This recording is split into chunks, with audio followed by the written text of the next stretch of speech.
Бомба експлодирала кога новинарот на Fox News Бенџамин Хол и неговата екипа се враќале од еднодневно известување за руските напади во градот Горенка, надвор од Киев.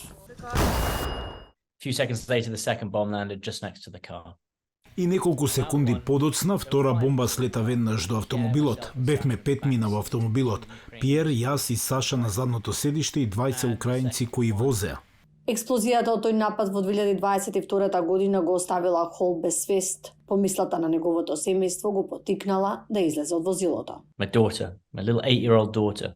Мојата мала 8-годишна керка ми излезе пред очи и ми рече: "Тато, треба да излезеш од колата." You've got to get out of the car. Тешко повредениот Хол преживел, но снимателот Пиер и Олександра Ковишнова, украинска новинарка која му помагала на тимот, ги изгубија животите. Со сериозни изгореници и повреди, вклучително и губење на ногата, Хол бил подложен на повеќе операции.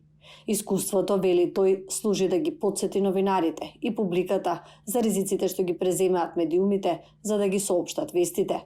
Конфликтите во 2023 година се причина за повеќето смртни случаи во медиумите, со тројца убиени на задача во Украина, а во конфликтот Израел-Хамас досега загинаа повеќе од 60 новинари, повеќето палестинци. За локалните новинари, известувањето за последиците од војната е длабоко лично искуство. And for them, it's not just a conflict.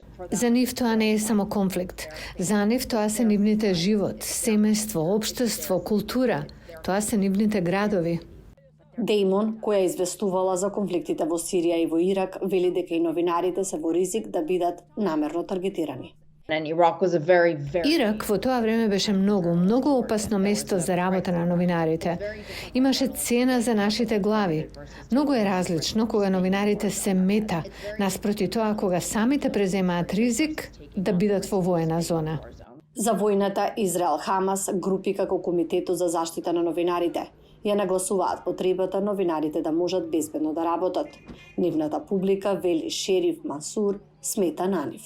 But hundreds of millions all over the world who are following this hard. Стотици милиони ширум светот кои го следат овој конфликт се обидуваат да го разберат и тие се потпираат на новинарите за да добијат навремени и независни информации и коментари. Хол и Деймон се согласуваат дека слободниот печат е главниот начин луѓето да донесуваат информирани одлуки. Хол, кој се вратил во Украина во ноември и се сретнал со председателот Володимир Зеленски, објави книга за своето искуство.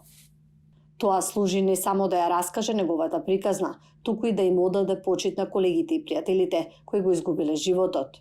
И Деймон основала добротворна организација која обезбедува здравствени услуги за децата во воени зони. Бидејќи не се гледа крај на конфликтите, медиумските застапници се залагаат сите страни да ја осигураат безбедноста на новинарите.